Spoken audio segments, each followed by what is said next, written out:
Thank you, Benji. And it certainly distinguishes you that you nevertheless power through while having COVID. I hope you feel better soon. Thank you very much for having me. I know I'm probably not the only one in a different time zone right now, but feeling passionate about the subject matter. So I'm also grateful for all of you that actually joined this call. I think we're going to have a fun, I'd say probably an hour, maybe hour and a half, about the topic that I feel quite passionate about, which is also why I got up this morning. So first, the technical thing, let's see. Could you just quickly confirm if you can see my presentation here on the screen? Perfect. Okay, so today we will talk about written advocacy, basically how you will win the written phase of the Moot, which of course is a goal of many of you, I would assume. But more importantly, rest assured that what I will tell you today most likely will come in handy for you, whatever you will do further down the line. It has certainly been the case for me when I participated in the Wismut School quite some years ago now, that personally I think it was one of the most valuable teachings I received, and I did apply what I learned every day in private practice. So I will do my very best to provide a similar experience for you. Basically, let's look at the objective first. What you want to do is submit excellent memoranda. What an excellent memoranda is, you can read on my right-hand side, but basically it is a convincing piece of paper that will convince the judge to rule the case in your client's favor. How do you achieve said goal? Basically, by following three strategic points. First, be logical, be thorough, and lastly, be a team. We will now go through each of these points. We will also do some exercises to give you a feel for it. And please feel free to interrupt me at any time in case you have any questions. So the first one, be logical. I like to start off this chapter with sort of an analogy, and that is the one of a caterpillar. What you should do is imagine your memoranda to be such a caterpillar. And basically what that means is that with a caterpillar, you can see here you have separate sections. And then within the sections, you have subsections. Within the subsections, you have paragraphs. And then within the paragraphs, you have your sentences. And only if each of these individual parts follow the necessary logic and fit into each other, only then will your caterpillar be able to move, and only then will your memorandum be a success. So that means we need to look at, I'm moving over here, we need to look at the logic in your memorandum overall, in the section, in the subsection, in the paragraph, and in the sentence. I assume you get the gist. Moving on to the first, logic in a memorandum. Here as a starting point, we have the PCA arbitration rules, which to my knowledge govern this year's Wismut problem. And they give you a very rough idea about what your memorandum should contain. Basically, you have here a cover page, which indicates the names and contact details of the parties, as well as of you, the counsel. Then a statement of the facts supporting the claim, the points at issue, the relief or remedy sought, the most important aspect in real life, the prayers for relief, and then also the legal grounds or arguments supporting the claim. So that gives you kind of a rough idea what needs to be in the memorandum. However, it's not going to be, just the starting point, let's say it like that.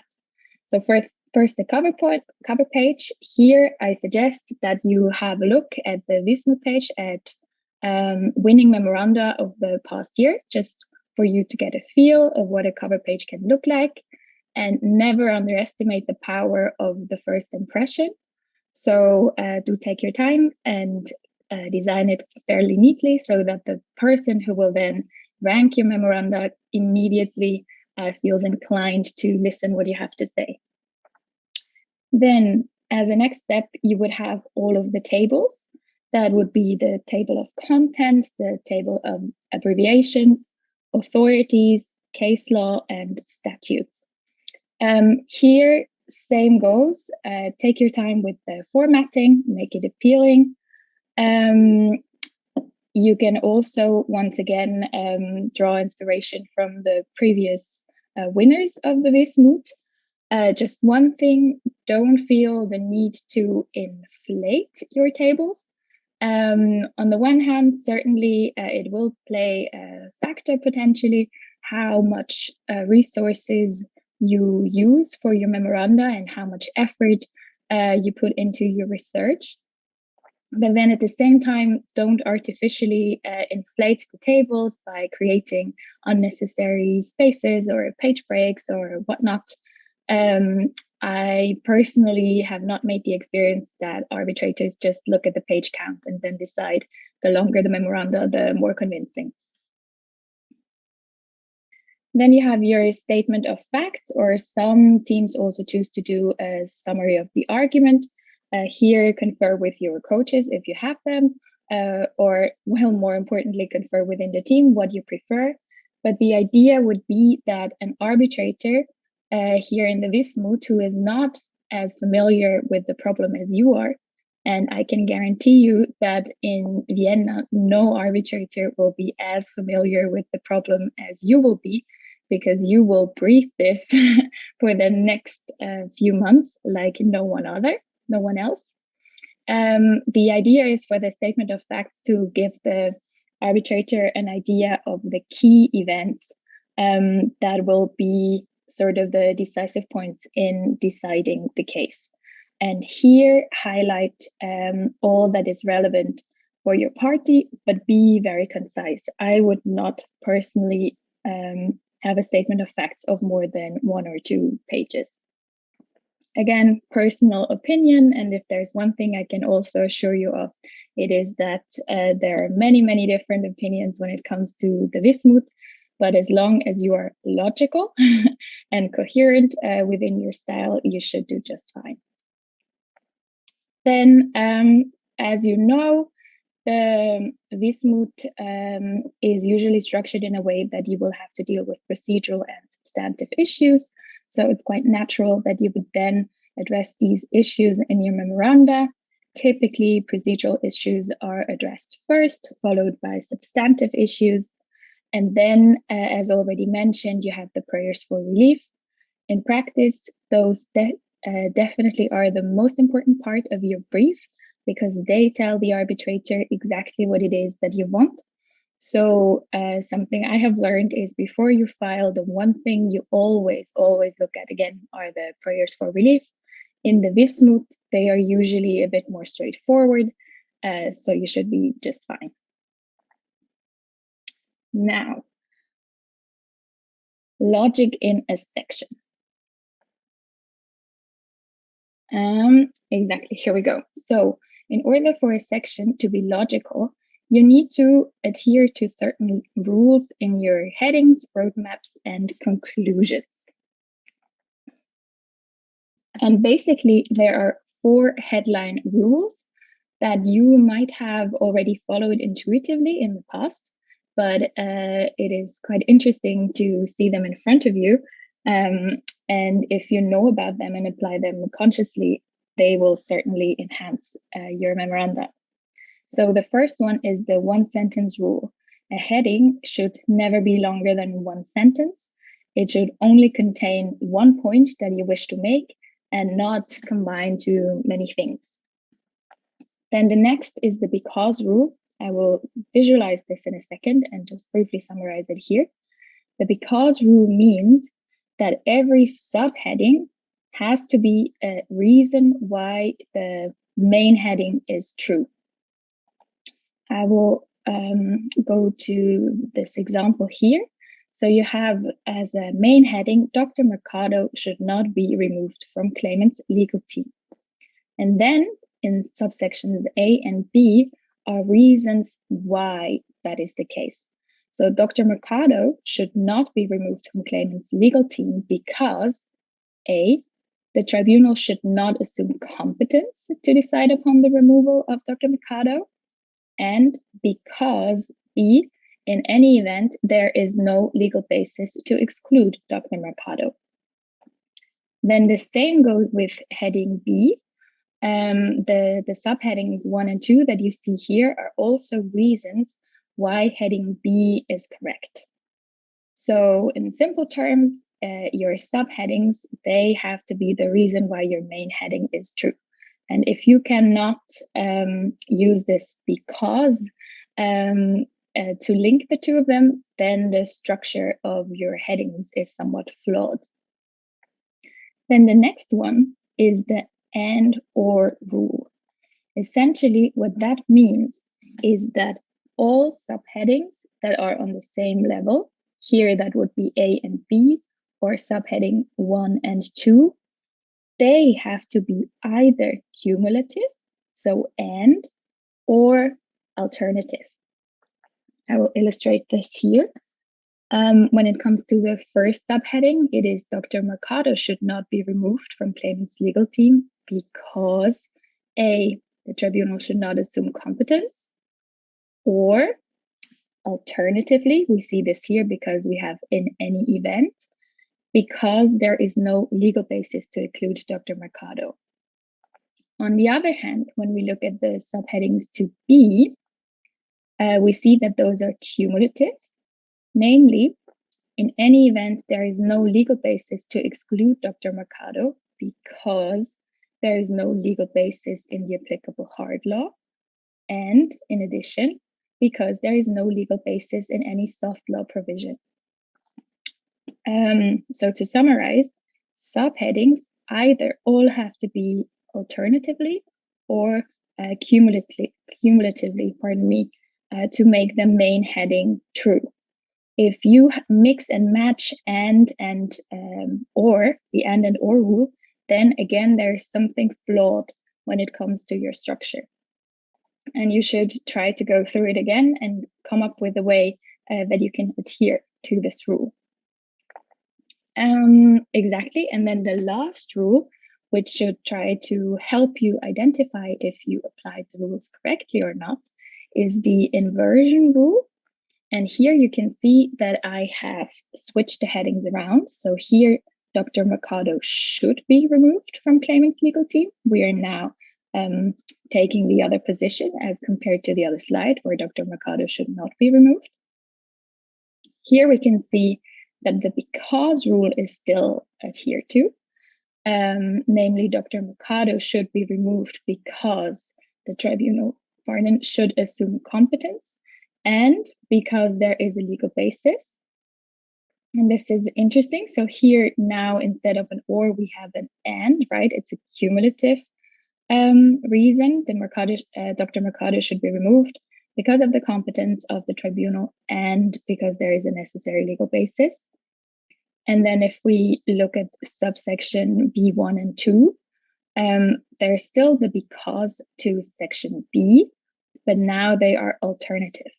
So there is a legal basis to exclude Dr. Mercado because there is such a basis in the applicable hard law, or alternatively, because there is such a legal basis in soft law provisions. Okay, so if you think about it, it's pretty straightforward. There are just 4 rules that you adhere to, 1 sentence headings. A subheading is always a because to the main heading, why your main heading is true. The subheadings either have to be cumulative or alternative. So we have the and or rule. And if you flip your headings around, so if you negate something that you previously affirmed, then the because rule still holds and the and ors are flipped. So that's been a lot of theory, I'm aware of that. So I suggest that we try this with a little exercise just to see if I got the message across or not. I will read it for you here just in case some people are not able to read it well on the screen. The exercise is that jurisdiction is disputed on the basis that the tribunal has not been constituted in accordance with the arbitration agreement. There is no valid arbitration agreement between the parties, and the arbitration agreement does not cover the dispute. And your task would now be to come up with a proposal for claimant's headlines. So first important thing to note is we're taking the position of claimant. Yes, and then here you have the arguments as to why jurisdiction is disputed. And I suggest you take a few minutes as a team and try to come up with your proposals.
I see that some people have trouble reading what's on the screen, so I will just repeat what I read in the hope that this will be helpful.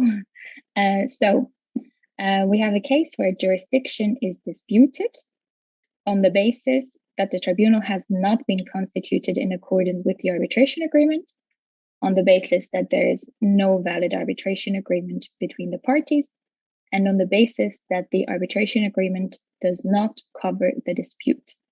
And now we are trying to find claimant's headlines.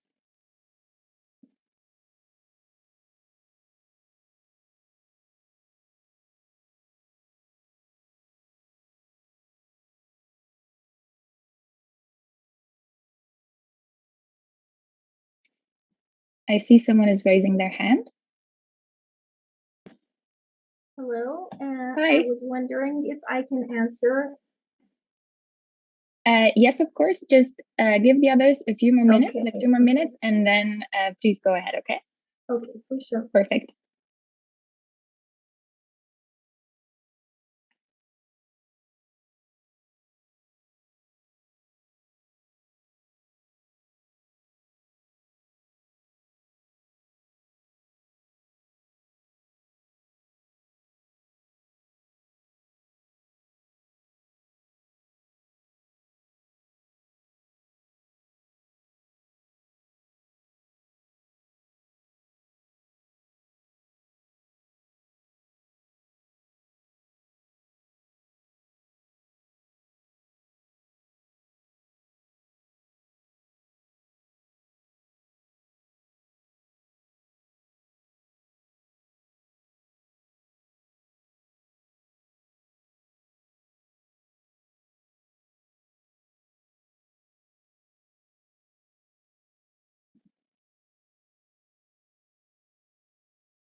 Okay, I suggest we give it a try. Why don't you go ahead and start with your proposal? Okay, I think I only got the first part right. I'm not sure about it, but I wrote that This is our heading. Tribunal has not been constituted in accordance with the arbitration agreement. Now we have the because if we want to match them. There is no valid arbitration agreement between the parties. Now, alternatively, in any event, if even there was a valid arbitration agreement, the arbitration agreement does not cover the dispute. This is as far as I got. Thank you very much.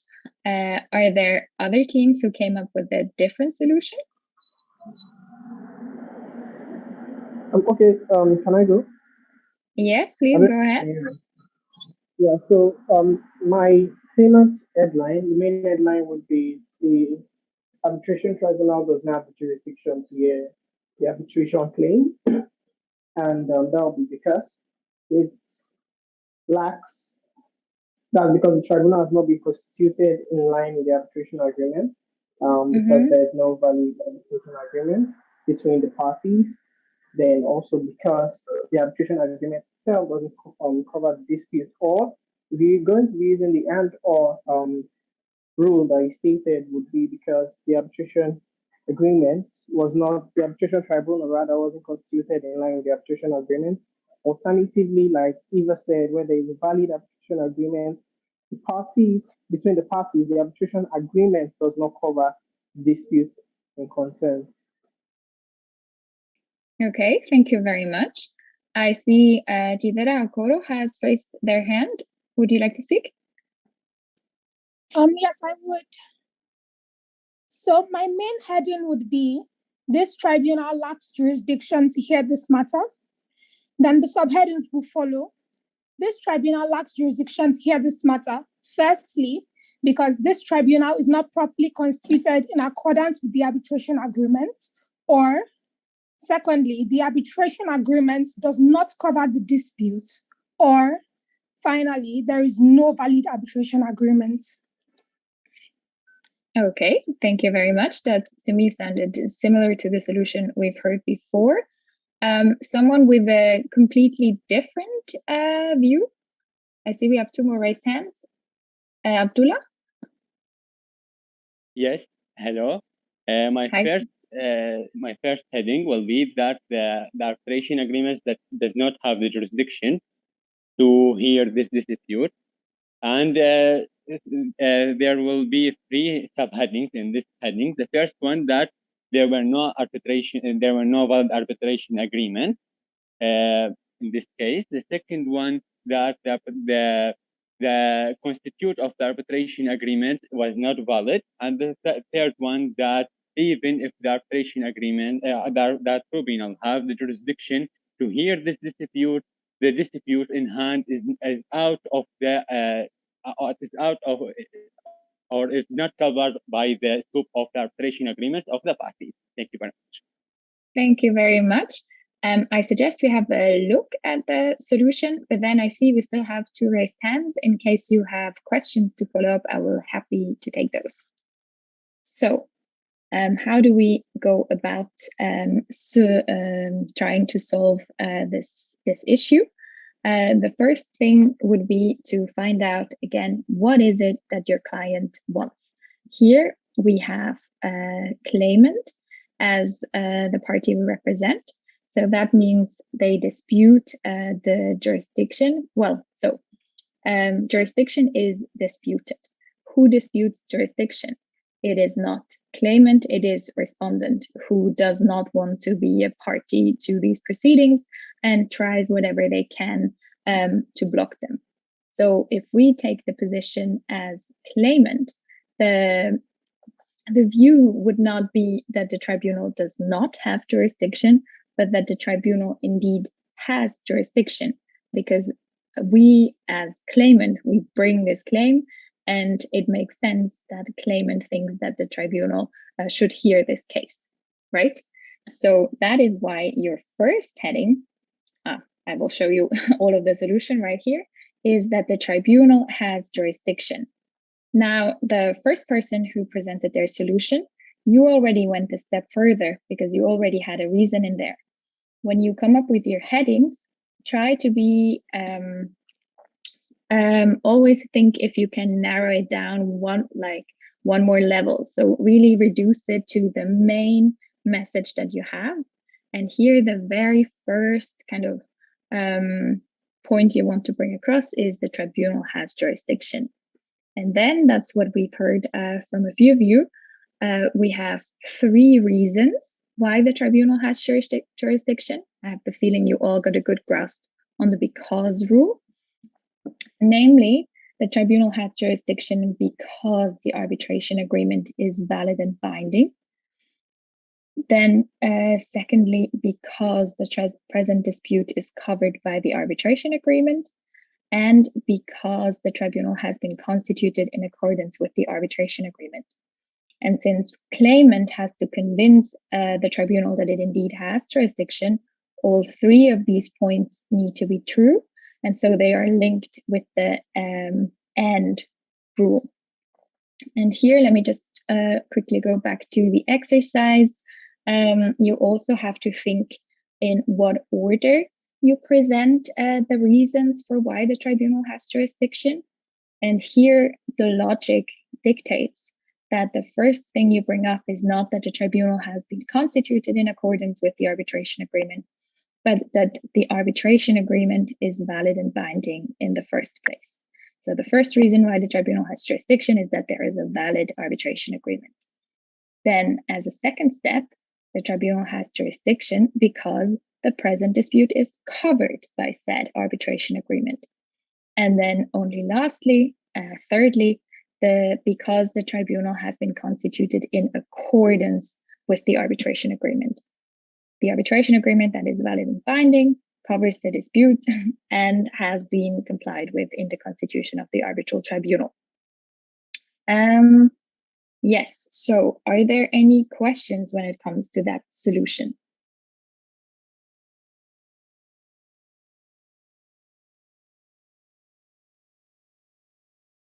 No, I see that Milka Laukkanen, whom I did not call before, spotted that point when it comes to the jurisdiction, so well done. We will have further exercises that will give you a chance to put theory into practice. So if there are no questions at the moment, I suggest that we move on. Okay. So now, as a start, we had a logic in a section. Still, we were looking at headings. Now, the next beautiful thing that you will learn about are roadmaps. Roadmaps, the point of them is to take the arbitrator by the hand and make sure they know exactly what it is that you are going to set out in your memorandum. So here, that would mean that under your first main heading, this tribunal has jurisdiction, you would briefly set out what is to follow. So before the subheadings, you would write a paragraph, and I'm reading it for those who cannot read it well. Something along the line of, this tribunal should uphold its jurisdiction, as will be demonstrated in the following. That's what you're going to write. The parties concluded a valid and binding arbitration agreement, subsection 1.1. Contrary to respondent's allegation, the dispute is further covered by said arbitration agreement, that is subheading 1.2.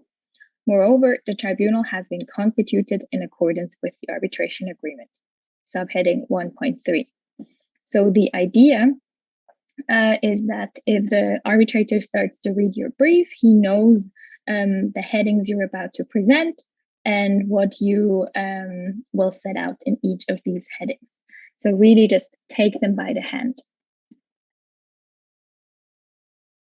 And then similarly, you have your conclusions, which should tie neatly together all that has been said in the above. And so I read here, it would be based on the above. It has been demonstrated that the parties concluded a valid and binding arbitration agreement and that the dispute is covered by said arbitration agreement. Moreover, the tribunal has been constituted in accordance with the arbitration agreement. Therefore, the tribunal has jurisdiction to hear this case, and respondent's corresponding objection must be dismissed. I think you get the idea, right? That your arguments are basically presented to the tribunal in 3 different ways. One of them is you have your headings. Because you follow the rules, if the arbitrator looks at the table of contents and sees your headings, basically they should already understand the line of your argument. They just read the headings and they know exactly which points you're going to hit. Then they start reading your brief, and thanks to your roadmaps, they always know exactly what is coming, and they feel comfortable because they know what awaits. And then, in thanks to your conclusions, in the end, they will be reminded of what it is that you have demonstrated and what it is that you want the tribunal to do as a result. In this case, dismiss the respondent, reject respondent's objection to the tribunal's jurisdiction. Now, those roadmaps and those conclusions, they serve the purpose of not losing the arbitrator on the way. However, that means they can also be as short and concise as possible. Your space for the memorandum is limited, so don't do this ad absurdum and just start making roadmaps that take up half a page or more. It's really just, again, to take the arbitrator by the hand. Yes. And now we have sort of an overall exercise where we would look at headlines, roadmap, and conclusion, just to make sure that those points came across because they are fairly important. The exercise, which I will read, is claimant is raising a claim pursuant to Articles 81 and 49 CISG for restitution of the purchase price. You do not need to understand these articles to solve this exercise.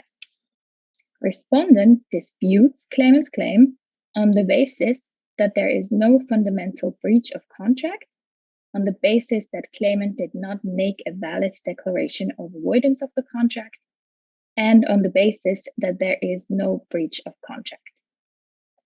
So the first thing I would like to do with you is to come up with respondent's headlines. So this time we take the view of respondent. That is always the most important thing to bear in mind. Which party do you represent? And I suggest you take a couple of minutes and prepare those headlines.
Okay, I see someone asking me to repeat the question. Of course, claimant is raising a claim pursuant to Articles 81 and 49 CISG for restitution of the purchase price. Respondent disputes this claim on the basis that there is no fundamental breach of contract. Claimant did not make a valid declaration of avoidance of the contract, and there is no breach of contract.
Would someone like to go ahead and propose a solution?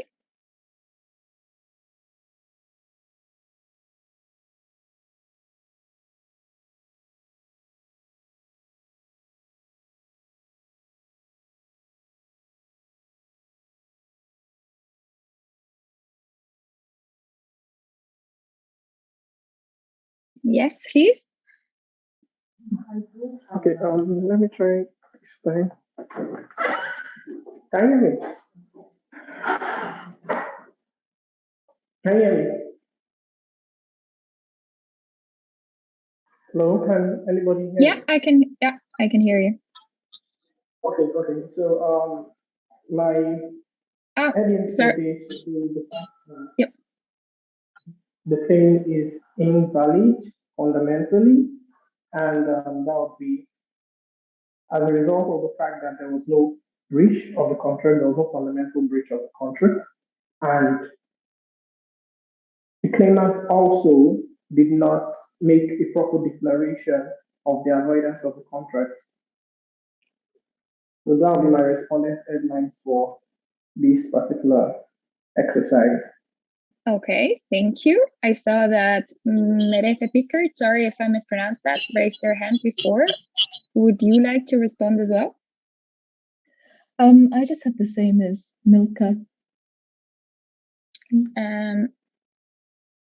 Okay. I do not see that response on the screen anywhere. So if either of you care to come up with their solution, present their solution, please go ahead. Hello, shall I? Yes. My solution? Okay, yes. So I came up with the following headlines. So the main one is that there is no fundamental breach of contract because there is no breach of the contract, first of all. Secondly, the claimant has not made a valid declaration of avoidance of the contract. And to conclude, therefore, the claim for restitution pursuant to the mentioned articles is without merit. So what, Milka, what would be your main heading, the first one for respondent?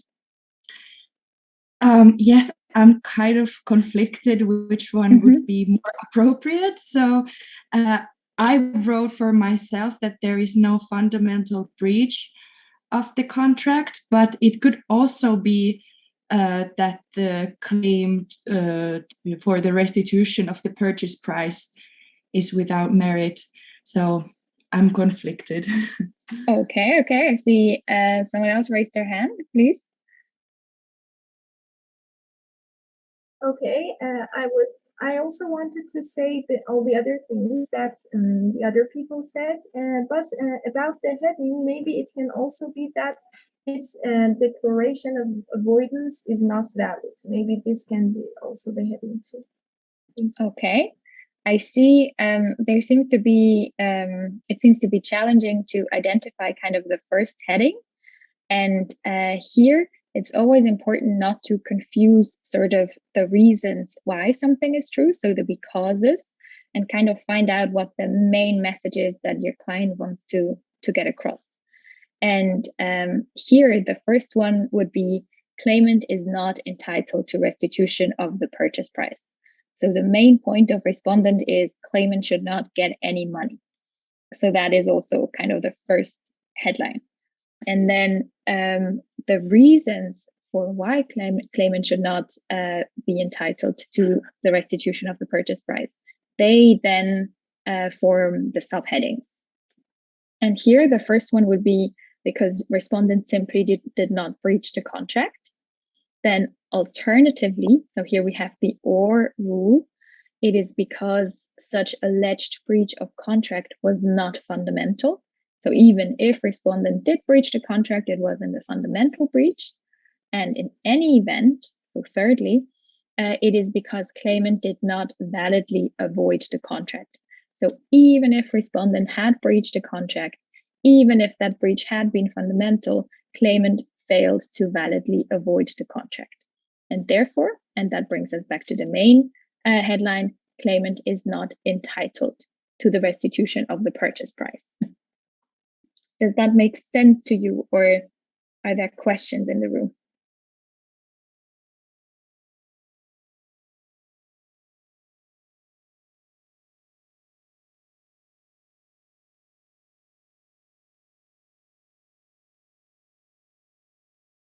Yeah, I see that we have this Big Stephanie seems to have proposed this. Yes, Rose, please.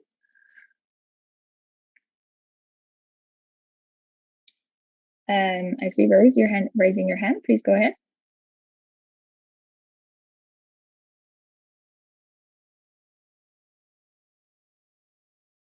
Okay, maybe that was a fluke. Please feel free to speak up if you have a question. So I was asking if the thing that the client is asking or demanding, does it become the main headline in your lighting or something? Yes, so what you have to do is you have to identify the main issues. In the Wismut problem, those will usually be defined, and they are your starting point. So if your client wants money, for instance, your first heading would be claimant is entitled to, and then you bring the reasons as for why that is. You have to sort of identify the main issues of the case, what it is that your client wants, and then those are your main headings. Okay, that makes sense. Thank you. You're welcome. I see we have a question in the chat box. If some arguments are subsidiary of others, how one might structure that. So here, the idea is, if I understand correctly, if you bring an argument in case the first one fails, so if it's subsidiary, that is exactly the or rule. So that is also what we have here. So in this case, we say claimant is not entitled because respondent did not breach the contract. Alternatively, that is a subsidiary argument. Claimant is not entitled because respondent's alleged breach of contract was not fundamental. And in any event, an even more subsidiary argument, claimant did not validly avoid the contract. So what you have to do is when you seek out all of your arguments for why the main headline is true, you then have to find out in which order you need to present them. And that is a question of logic in and of itself. So you need to find out which one is the first one you put forward. And here, the first one is, well, respondent didn't even breach the contract to start with, because here you don't have to concede anything. And then a subsidiary argument would be, well, even if respondent did breach the contract, which your client obviously disputes, such breach was then not fundamental. And then even more down the line, when you say, well, even if there was a fundamental breach, which is something you wouldn't concede at the very beginning, right? Then you say claimant did not validly avoid the contract. Okay, great. Unless there are any further questions, I suggest now with these headlines that we have here, we come up with a roadmap that should be pretty straightforward. So let's see if there's someone who would just like to venture a guess right on the spot.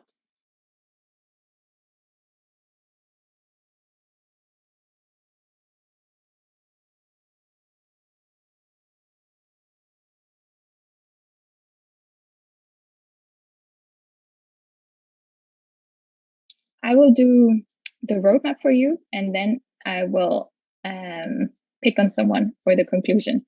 But if you understand the roadmap, you will also understand the conclusion. So here you now have your headlines. Then what you do as a roadmap is you basically just put these headings in prose. So you say, in the following, it will be demonstrated that claimant is not entitled to restitution of the purchase price pursuant to Articles 89 and 49 of the CISG. That is your main headline. No restitution of the purchase price. In particular, contrary to claimant's allegation, respondent did not breach the contract, and you refer to subsection 1.1. Even if the tribunal were to assume that respondent breached the contract, quote non, so which is not true, such breach was not fundamental. And then you refer to subheading 1.2. In any event, claimant did not make a valid declaration of avoidance of the contract. And that is subheading 1.3. Therefore, for each of these separate reasons, the tribunal should dismiss claimant's claim in its entirety. That is always important if you're in the fortunate position where you have several independent reasons why the tribunal should side with you. Point that out, that for each of these separate reasons, the tribunal should follow your client's position, because then that means they only have to agree with you once for you to win on that point. Then I see someone ask, yes, exactly. The roadmap comes under the main heading. So the roadmap means you show what will be discussed in the following, and you do that by pointing out the subheadings that are to come. And now if that is the roadmap, would then someone care to propose the, sorry, I slipped here apparently. Would someone like to come up with the conclusion?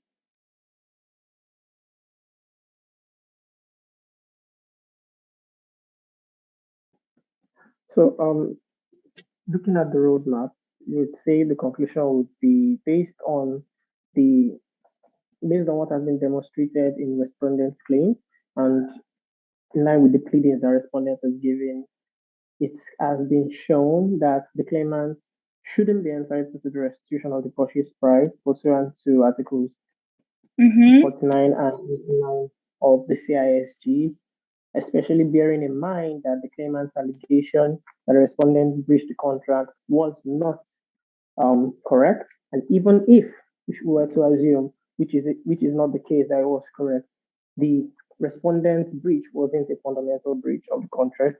Also, on the basis of the fact that the claimant failed to make a proper declaration of avoidance of the contract, he is not entitled to be granted the restitution of the purchase price of the contract, especially bearing in mind the provisions of the laws stated above. Yes, almost perfect. So I here have my proposal, just to compare. So what you would do, you start with as has been set out above, and then you first reiterate your subheadings. You have done that. So respondent, as has been set out above, respondent did not breach the contract, let alone fundamentally. In addition, claimant did not make a valid declaration of avoidance of the contract. Accordingly, so here you have the conclusion, claimant's claim based on Articles 89 and 49 CSG is without merit and must be dismissed. So just maybe in contrast, for the roadmap, you start with your conclusion, namely that claimant is not entitled to the restitution of the purchase price because, and then you list your subheadings. And then in the conclusion, you say, well, now we just have shown that all your reasons are true, all your becauses. So here, no breach of contract, let alone fundamental, and no valid declaration of avoidance.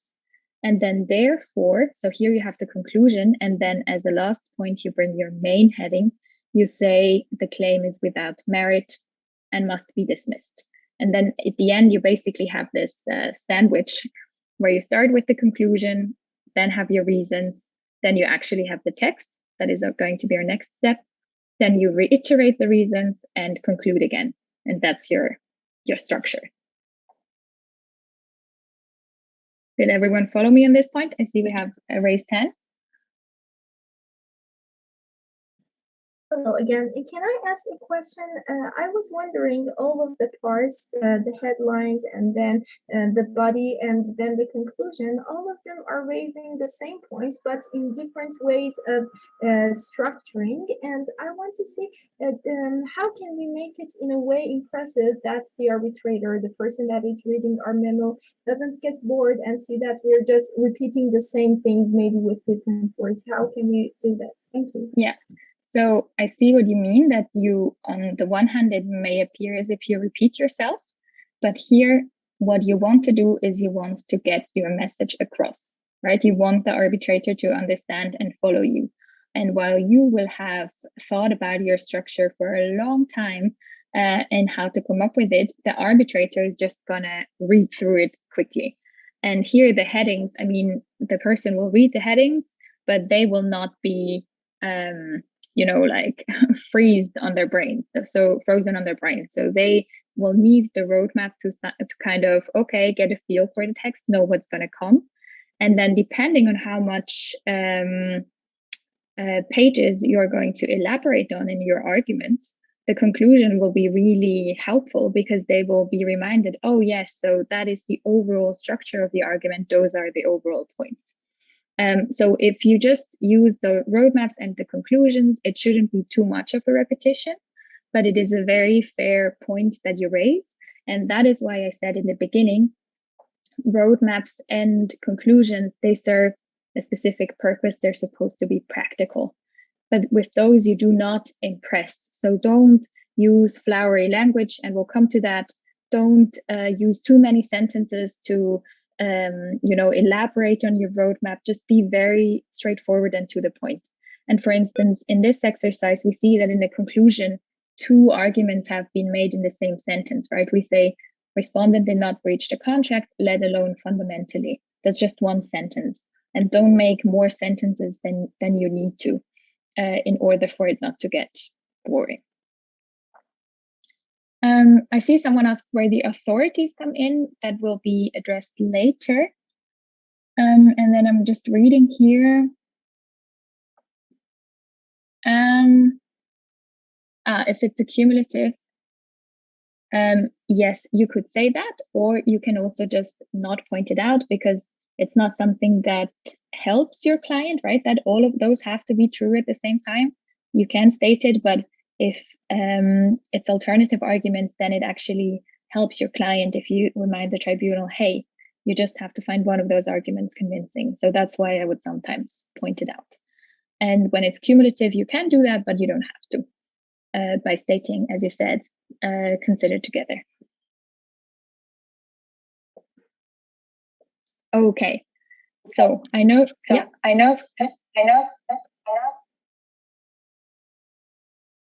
I'm sorry, I can't hear you.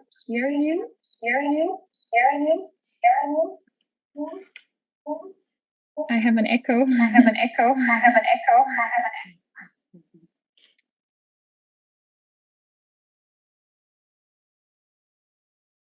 Maybe you can type your question and that will wait for you until it's in the chat box.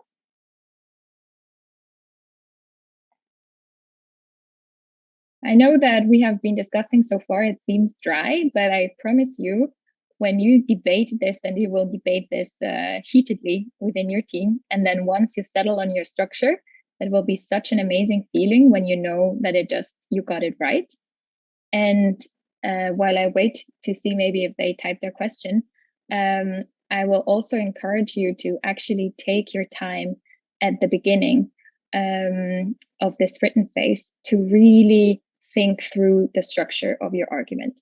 Because I know you will like your horses that want to get out of the gate and just start writing, but if you set off on the wrong foot, it will be so much harder to course correct further down the road. Whereas if you really know what it is that you want to say, I promise you that the text will just flow out of your hands once you start typing. And you will always, like in your mind, you will always know where you're at, and it will significantly improve your writing. And I think Benji will concur, but when we draft memoranda, that is what we do at the beginning. We really spend time to think our structure through. And then once we did that, then we start writing. I do concur, yeah. Yeah. So there doesn't seem to be a question. So I move on from the logic in a section to the logic in a subsection. And here we have one more rule, the crew puck rule. And that is should help you how to actually then sort of write the text of your argument. And this Krupak rule, you hopefully see it here. It means that you start with the conclusion or the issue. So the tribunal again knows what it is that you want. Then you bring the rule followed by the precedents or the principles, which you then apply and conclude again. And I immediately show you an example. So here, let's say claimant is raising claims based on culpa in contrahendo. Not sure if everyone is familiar with that, with this concept, but basically claims based on what has happened during contract negotiations. Respondent disputes that these claims fall within the scope of the arbitration agreement. And the arbitration agreement in section 20 of the contract contains the wording claims arising out of or in connection with this agreement. So what does Krupak mean in this case? It means that the conclusion first is for claimant again, this tribunal has jurisdiction. Then the rule is that section 20 of the contract between the parties contains an arbitration agreement which provides that any controversy or claim arising out of or in connection with this agreement shall be resolved by arbitration. Then you bring in your principles or precedents where you say, according to prevailing jurisprudence and legal scholars, an arbitration agreement worded arising out of or in connection with is to be interpreted widely.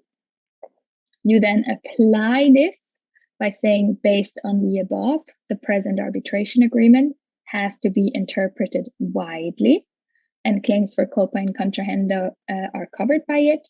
And then you conclude again and say, therefore, the tribunal has jurisdiction to hear the case. Now, I know that has been a lot in a short amount of time.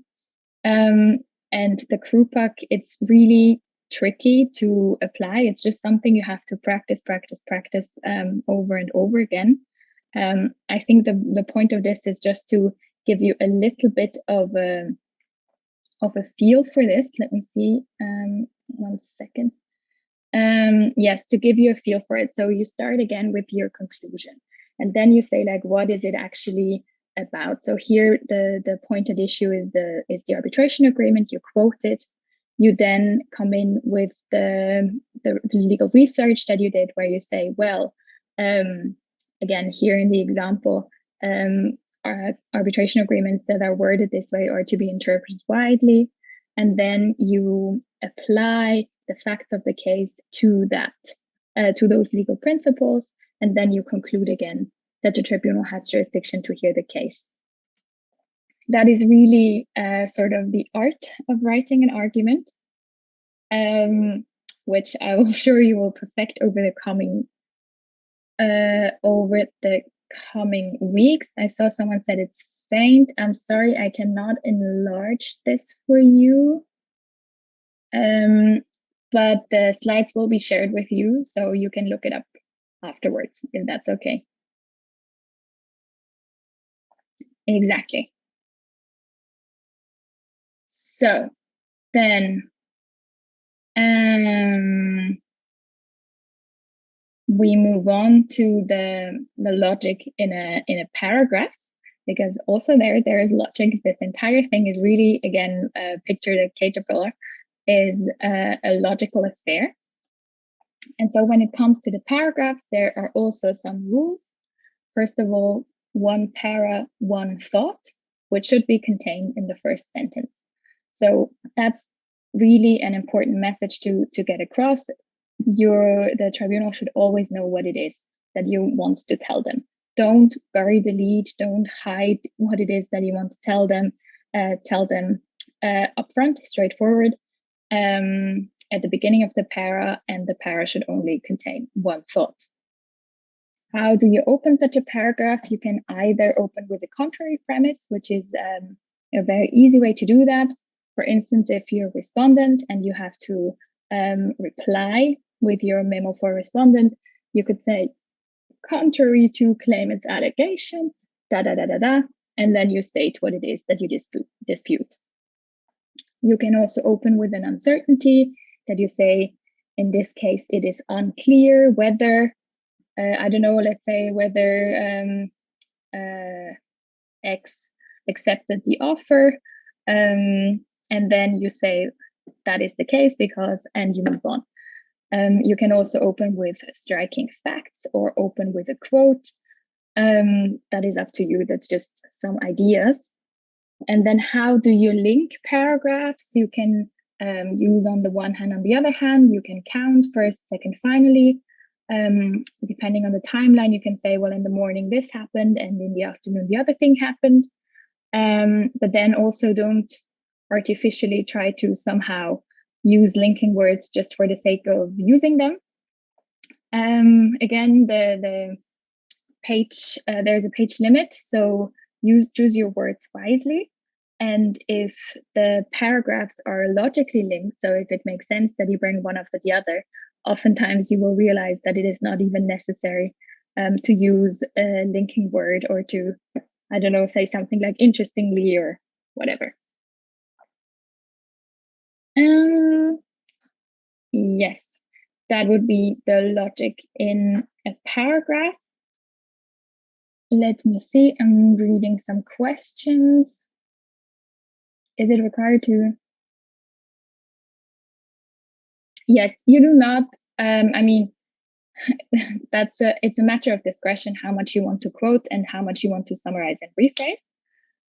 If a quote is punchy, if it is important that you use the exact wording that the parties used or that is used in legal doctrine, then by all means go ahead and quote. But if you can also summarize in fewer words the key message, then do that. I would say a healthy mix is always makes the dream work, but here discretion is advised. Then will our memorandum get a meta score if we use this method rather than IRAC rules? Would you care to elaborate what you mean by IRAC rules? So I think IRAC is, as opposed to conclusion, the way you placed it, where you said the CRUPAC conclusion, I think the rules, then I think it's pretty much the same, because I mean IRAC is just, if I understand correctly, it's issue, rule, application, conclusion, right? And the CRUPAC, it's conclusion or issue in the beginning, then you also have your rule, you apply it, and you conclude it.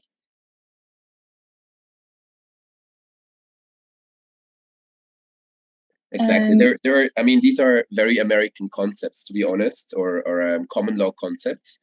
And there are many out there. IRAC is one, CRUPAC is one, there are others. And it's, at the end of the day, it's not really important which one you choose. It's important that you remain consistent. And when, I think back in the day when we analyzed which one works best for, this was, I mean, we decided this for the Zurich team. We're a civil law team, so we need to be a bit more close to our tradition. So the CRUPAC is that the rule that worked best for our tradition. But you can choose whatever you want, just be consistent. I think after, again, listening to Nadine and how she developed the CRUPAC rule, I think that's probably the best for the Moot, because it gives you, you know, it subdivides the whole structure into sufficient subsections, so that you're sure you follow all the necessary, or you check all the necessary boxes. But I think Nadine, you would agree, and I think you even say it at some point, that's a guideline more than a strict rule. So it might be that sometimes it's better to deviate from this strict rule. Yes, I agree, Benji. So, I mean, first of all of what I'm telling you today is just to give you pointers, and it can be daunting if you have to start on a blank page, right? So just to give you ideas as to how you can go about it. And then personally, I do believe that the CRUPAC and the IRAC method, so to speak, are not that far away from each other. They pretty much tell you the same thing, right? Start with what's at issue, start with what you want the tribunal to do, and then you come up with the rule, precedent, application, and then conclusion. And that is exactly it. As long as, like, once you choose a path, just keep it throughout the entire memoranda, because that is, if you stick to your logic throughout the entire thing, that is worth everything, basically. Just be consistent and concise. We'll get to that. Someone asked if you can also open with positions of law. I mean, a paragraph you can, but not in a section. I wouldn't necessarily do that. I would basically your case is fact driven, right? So sorry, just was trying to think of how to best answer the question. So you can certainly start a paragraph with a position of law, but what I would advise against is if in your memorandum, just out of the blue, you start with positions of law. So that should always be in the context of the case, right? Sorry, I'm just trying for you to see me here. So the position of law should always be in the context of the problem at hand, if you know what I mean. And really here it is something that you will just practice, and you will get the feel for it, how to go about it. And it might be frustrating at times, but I will assure you that it is also very, very rewarding. And again, you will benefit from this in your further career.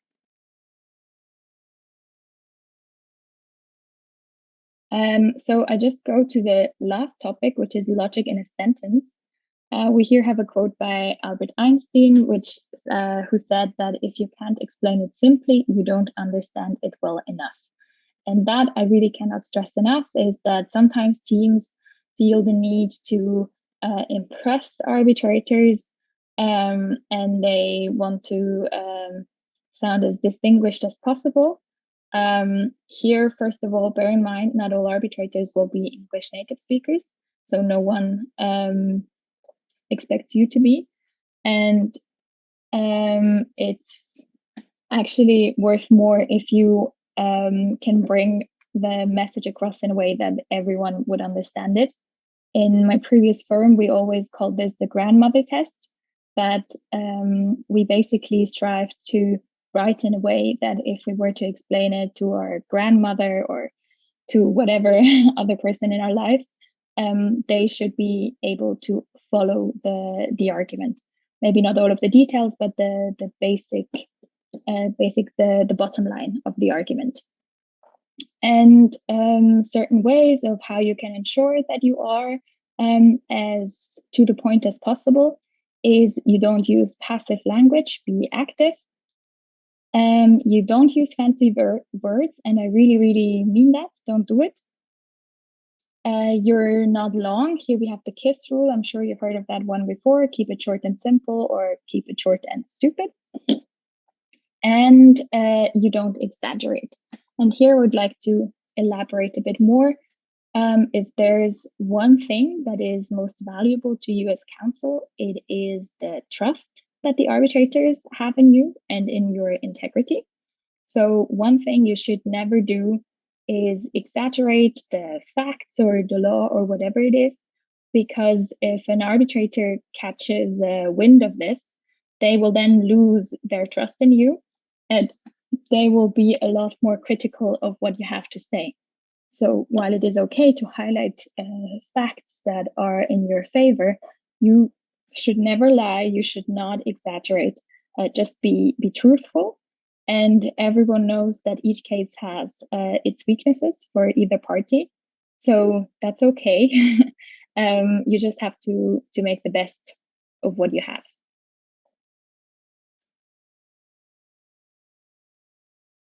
So that concludes this first pillar of how to win the moot, namely how to be logical. I know that has been a lot of information to digest. If you have any questions, feel free to shoot them now or at the end of the session. The other ones will be more easily to digest, I assume. But it's really important, and be strict with yourselves. To really challenge yourself to make sure that what it is that you're presenting it's logical. And then, because everyone can do the research, everyone can somehow formulate, hopefully, a sentence in English. But how you distinguish yourself is really by the way you present the whole argument, and that is by the way you structure it. So I hope you will take your time at the beginning of this written phase and spend some time on that. Okay, I don't see any questions, so I move on to my second point, and that is be thorough. Exactly. So you have to be thorough with the facts. That goes to what I've mentioned just before. Don't exaggerate, but then again, look at the facts very, very closely. And don't just read the problem once. Ooh, okay.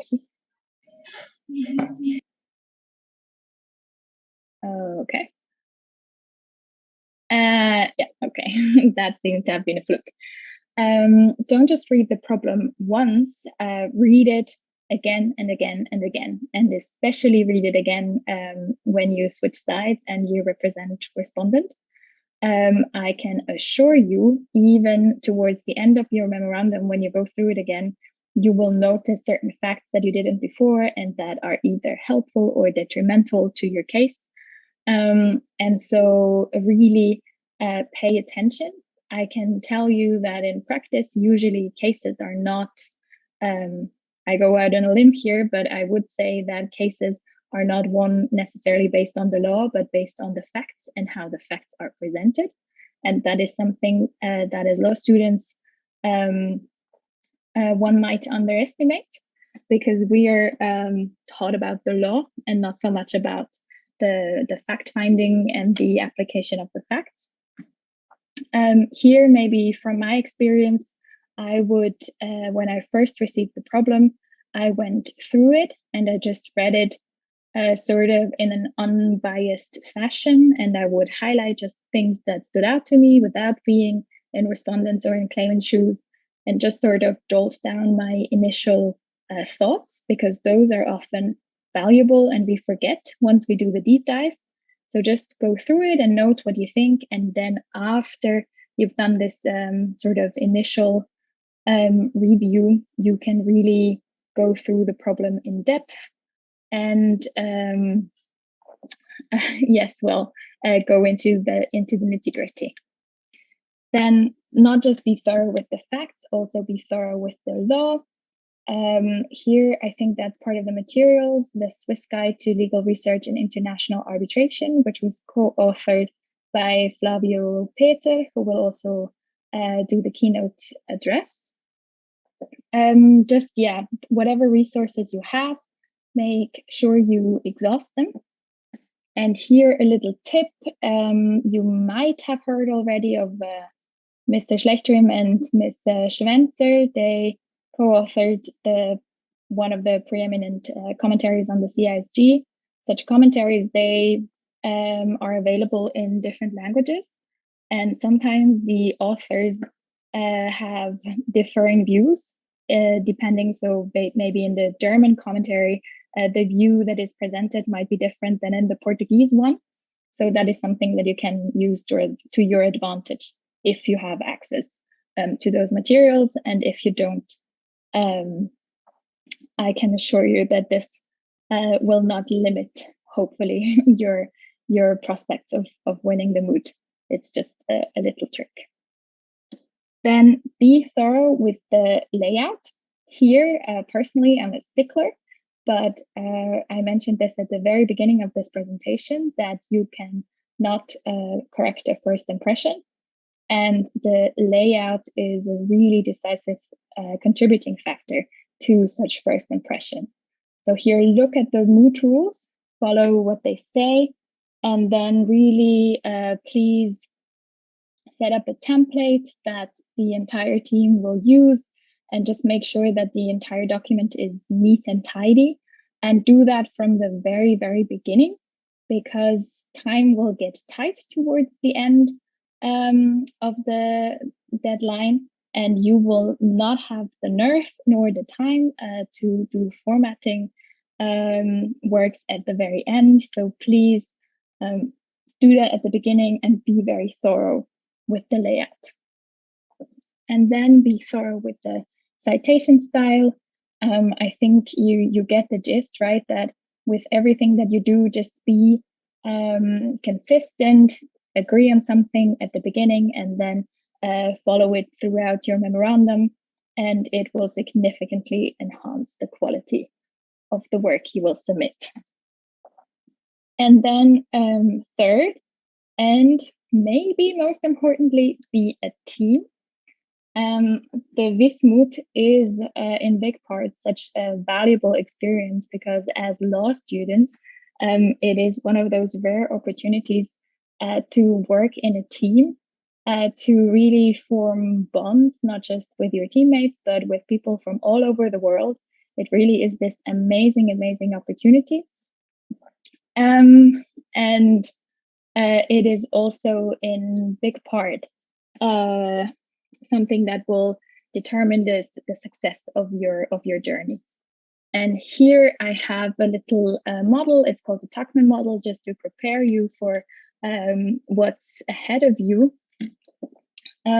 So you see here that basically there are 4 phases when it comes to being a team. The first one is the forming phase, in which you're in at the moment. You just get to know each other and it's all exciting. Then be prepared for some storming. You will challenge each other. You need to familiarize with each other's styles, with each other's opinions, and so on and so forth. But power through, because after you storm, you norm, and you learn how to work with each other. And ideally, you will also learn to perform, that is, to work as one, and in the process, hopefully create lifelong friendships. Everyone I know that did the Moot did create such lifelong friendships, and I'm very excited for the journey that you're on, and hope that you will benefit yourselves as well. Now, to be a team, to make that easier, there are some things that you can use for help. So one is tools. You see here some of them. Obviously, in the meantime, there have been created even more. Use those tools, and also agree at the beginning which of those tools you are going to use. That means, for instance, are you going to use Dropbox or Google Drive? Where are your documents going to be saved? Who is going to work on the master? Are you all going to work on the master together? Are you going to split the document and everyone works on their own section and then you're going to put it together? If so, who is going to put it together? Where are you going to save your research? Where are you going to save your supporting materials? How are you going to do the citations? There is so much that you should agree on beforehand. And it might seem like it's a waste of time, but believe me, it is not. The more you can get out of the way, the better.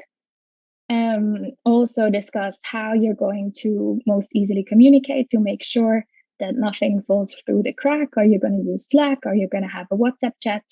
Maybe plan regular check-ins. It's really up to you, but take the time to set your team up in a way that you know it's going to work for you. And yes, when it comes to admin, try to agree on as many aspects of it as early on as possible, because again, it is more difficult to course correct if the train is already full speed ahead, whereas at the beginning, when you have time to set everything up. And then the second thing that can help you is to make a plan, and that is what I would like to do for you today, because the problem will be released and then you might be like headless chickens thinking, oh my God, what are we going to do now? And so I came up with a plan for you that you may, but certainly don't have to follow. And that is, so next week, prepare a template for your submissions. That is something you can do even if you don't have the problem. And now you probably have the headspace to do that. And if it's done, it's done. Then on Friday, the problem will be distributed, and that's go time for you. Over the weekend, I suggest you study the problem. You just go through it, as I said, maybe first read it once with a fresh and clear mind. Read it as many times as you want to. Start facts and a rules booklet. You don't have to, but it might be helpful. Something that I always do in my cases is a chronology of facts, where I literally just have a timeline, like what happened when. And that is something that proves very, very helpful if also during your pleadings, if you're asked something on the spot and you kind of need to place this in the grander scheme of things. So while you read it, you could do that. You could prepare your chronology of facts. Yes, basically just get a feel for the case. Then weeks 1 and 2, you start your research, you organize, you agree on a filing system when it comes to your research.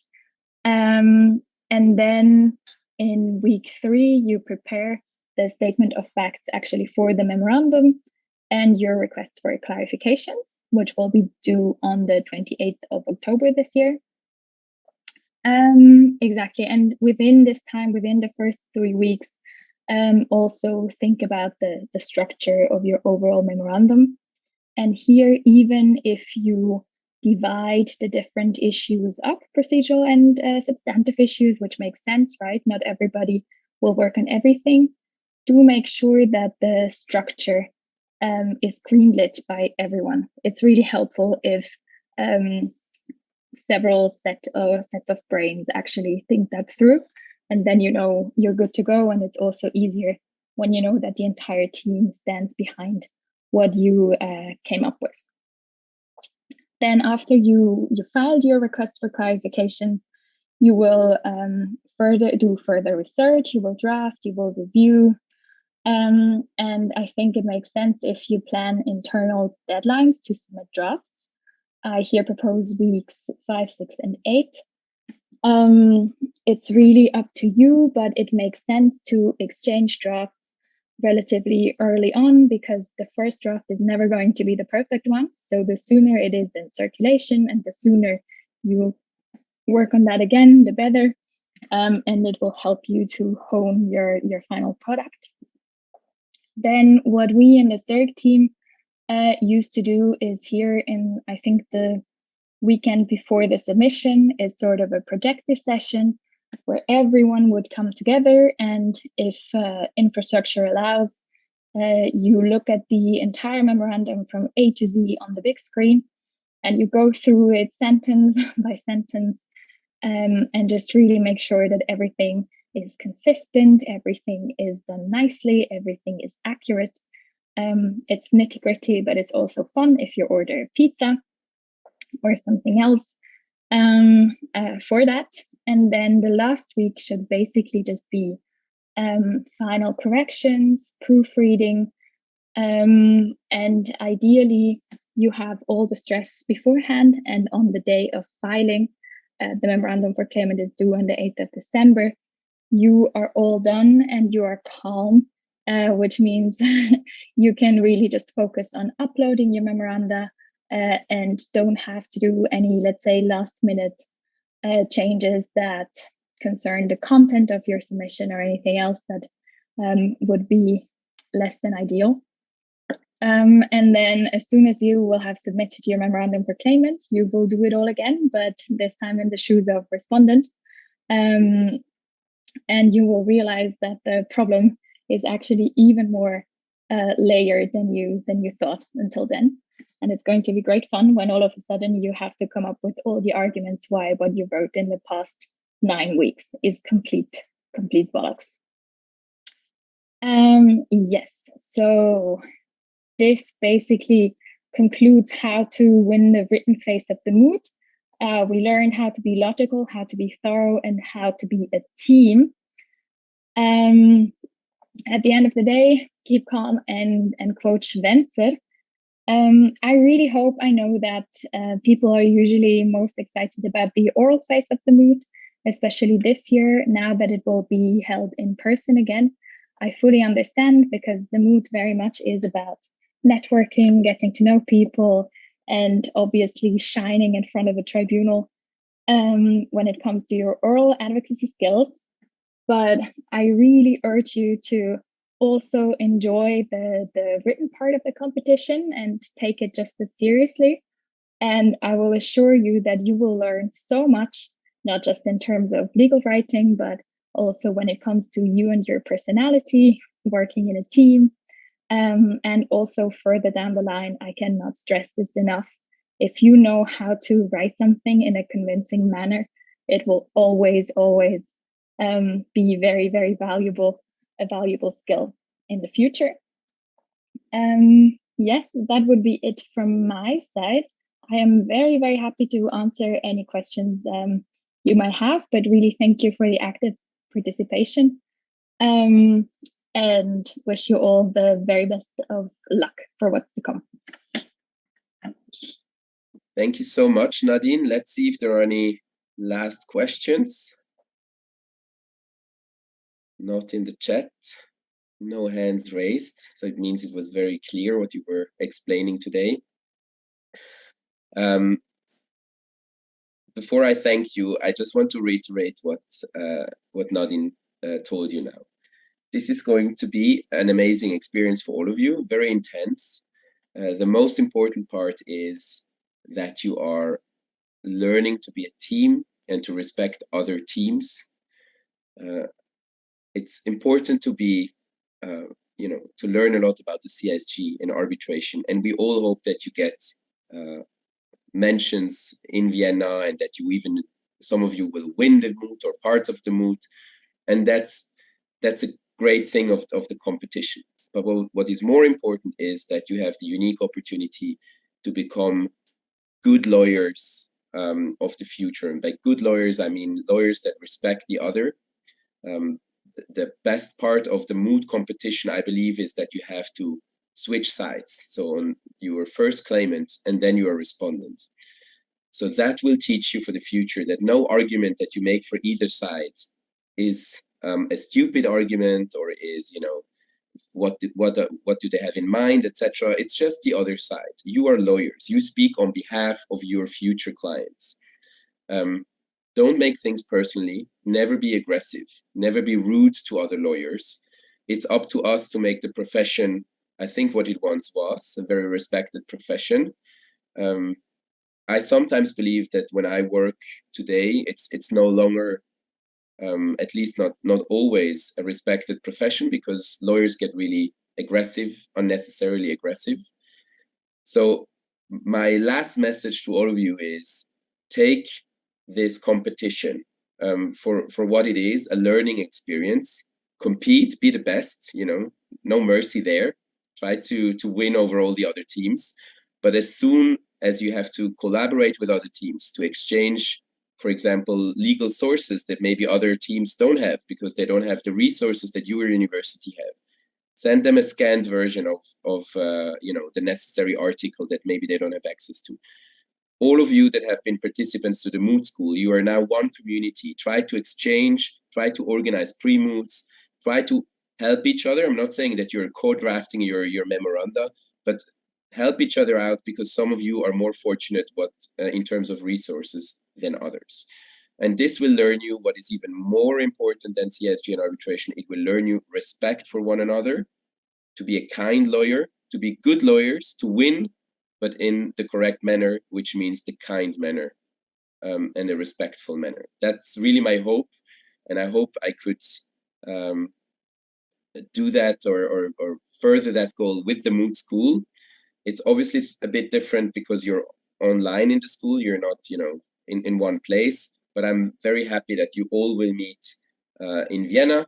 And maybe one of the second or third questions that you will ask each other when you meet is whether you guys did the Moot Court or not, because I think this year we had, between the live sessions and the recorded sessions, people that just watched the recorded sessions, up to 600 people watching the lessons. So I don't know how many participants there are, but this should be at least a quarter of all Moot Court participants went through the same experience that you just went. I was asked to sort of facilitate connection between you guys for pre-moots, etc. I will think of a solution. Maybe there is a platform that you can log on or whatever, and then exchange contacts for pre-moots. I'm a bit hesitant to just share all your email addresses for data privacy reasons. I'm not a data protection lawyer, but I think that's kind of problematic. But I will think of something maybe to also help you connect and stay in touch throughout the Moot court, and we'll let you know by email. Now, I hope this was inspiring, but the most, the reason was actually that I hoped I could gain some time until Flavio is on, but now I see that he is on, so maybe he can turn on his camera. If it's not already on, I just don't see it, but that might be the view. Here, I see him. You guys can see me, yes. Very good. So I'm very happy to introduce you to the last speaker of today. I'm not gonna, or maybe I'm gonna say a word after. It's difficult for me to shut up sometimes. But for now, I'm handing over the floor to Flavio, who seemed free. Can you see or hear me? I'm just checking. Okay. And you get motion picture or frozen? Motion? Okay. Oh, it's my, okay. It tells me my internet connection is unstable. Maybe my personality is also unstable, but I'm back, as is the internet connection, and I'm very happy to introduce you all to Flavio Peter. He is a partner with Peter and Kim, one of the biggest arbitration practices in Switzerland, and also globally. So there is a ranking, and they're in that ranking, his law firm. He is a passionate mootie. He was a participant 16 years ago and has coached ever since, basically. First the team of Lucerne and then the team of Zurich, very successfully. And I invited him today to speak to you because he is the co-president, the co-chair of the ASA Below 40, which is the arbitration association in Switzerland. Very, I would say, influential, because I told you many times, Switzerland is sort of a hub for arbitration. So the arbitration association has some weight. And he is the chair of the young group of that organization. And we believe, he believes, I believe that it's very important to stay in touch also after the Moot. So you heard of the Moot Alumni Association. They made a presentation, and Flavio will make one for another young arbitration association. This should give you hope that the way is long to become an arbitration practitioner, international arbitration practitioner, but the road is very fun on the way there. And Flavio is one of the people that makes this road fun with the conferences that he organizes. And with that, Flavio, the floor is yours. Thank you very much, Benjamin. Good morning and good afternoon or good evening to all of you. Absolute pleasure to be with you this morning, at least here. I did not plan to give you an overview over the agenda of ASA Below 40 and that kind of things. I mean, that is online. But I was fortunate enough to join you when Benjamin was still saying a few words of what this competition means and what it may do for you. And I think he did that brilliantly. And I would like to sort of add on to that, if you allow me. And I would actually like to start with congratulating you to make it through the first week of the Vismoot. I'm sure this was an intense week, and I hope it was an interesting week. And knowing some of the speakers, knowing all of the speakers, I am pretty sure it was actually an interesting week, or should have been. But also, I congratulate you to embark on this journey, which some might say will be the first week of the rest of your life in arbitration. And as you heard, the Vismoot sure was, for me, it got me hooked, and it has blessed me with many, many opportunities and things. So, not only with an analytical skill set that helps me approach new cases or knowledge on arbitration and CISG, much more importantly, it has given me close friends all around the world. And it virtually was the first step for me in what some would call as a career in arbitration, or as an arbitration practitioner. From Moody, I went to coach. I joined the firm of my head coaches, was thrown into the cold water of secretary work, was pushed into counsel cases. And, you know, before you realize it, you get the first small appointment in a case, and that is where you sort of lift off. So it was, I think my career, just as many of the others, is just one logical succession of lucky coincidences that lead me to where I am now, actually. And let's get one thing out of the way. If you ask somebody, or if anyone tells you their secret recipe of their career, it's usually not more than hard work, dedication and passion, coupled with a lot of luck and seizing the opportunity. And that's the four things I quickly want to talk about today. You've seized the opportunity to be part of the Moot, and again, congratulations. As this may be the start of your career in arbitration, but I say it doesn't have to be. It may just be another course at the university that you take. Or maybe the Moot may actually be the beginning of a love story, who knows? And even if your story starts as a competition, take it from me and Benji when we tell you that such even a rivalry may actually soon turn into a very deep friendship. So whatever the Moot is for you, I urge you to make it count. Work hard. You owe it to yourself. Why waste your time by not using the skills and talents you have? Unless you have given all you've got, you did not reap the fruits of your education. It's like going on mid-speed with a speedboat. That's neither fair to you nor to your teammates. Indeed, I think you owe it to your teammates and the coaches to dedicate your time wisely, to contribute and to share the resources that you have. The Moot is not an ego trip. You win or you lose as a team. And that also means that you need to challenge yourself. You challenge your opinions, those of your teammates and your coaches, please, without being disrespectful or unnecessarily dogmatical about things. You need to find and strike the balance between detailed work and pragmatism. That is the work of the attorney. In preparation of this keynote, I took inspiration from a speech given on the other side of the world about 8 years ago.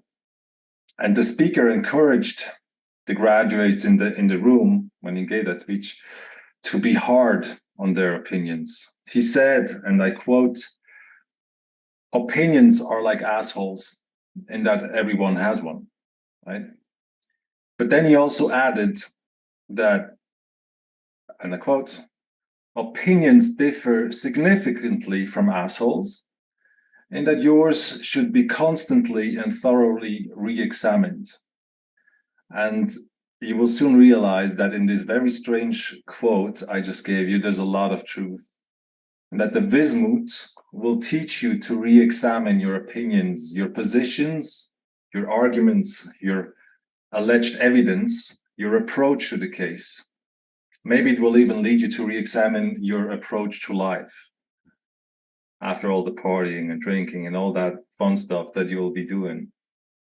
In fact, the Moot may actually redefine your whole existence, because at the end of the Moot, you will have completed the metamorphosis from student into a true advocate. But I do not want to sound too dramatic about this. The Moot will be to you what you allow it to be.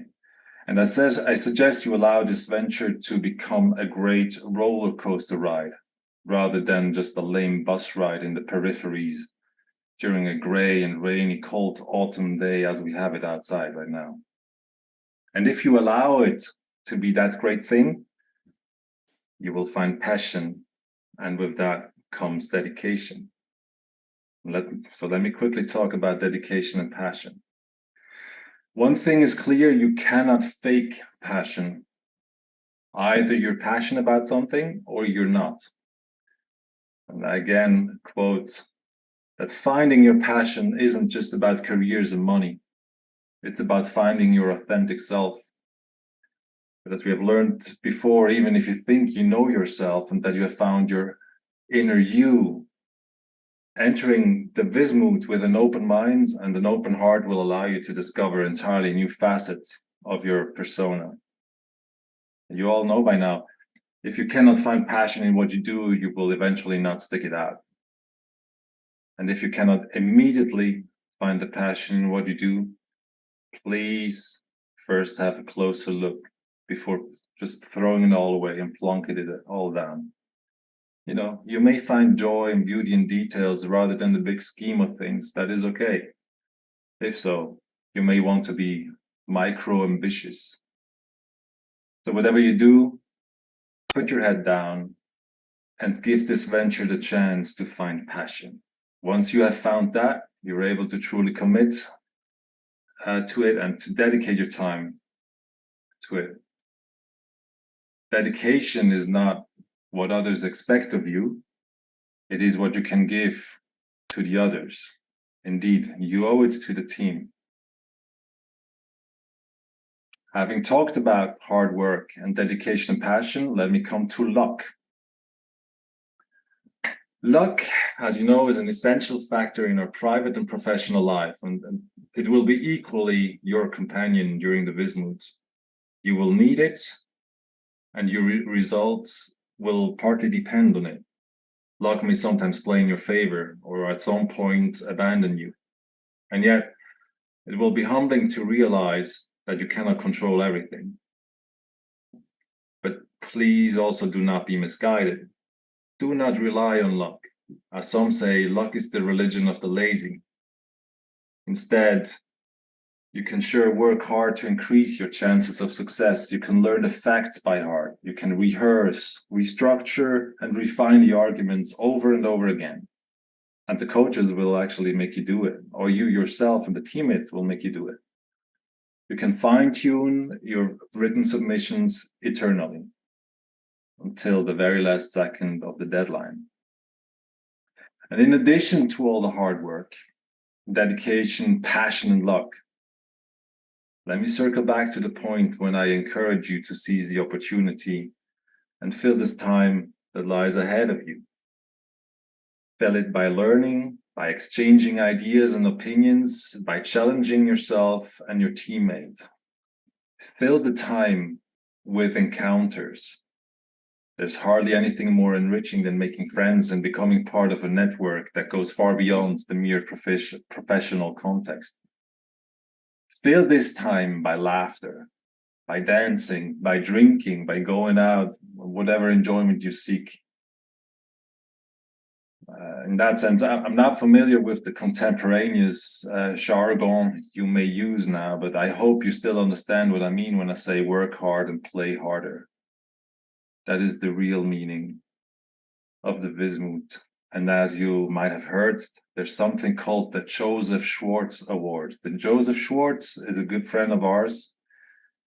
He is the name giver of that award because he was second best in the orals, an excellent advocate, while staying out and partying until 3 o'clock in the morning every day, getting up at 7, being there at 8, and rocking it in front of all the arbitrators. I think that might be something you may want to pursue. That is the spirit to go. And I think you owe it actually to play hard.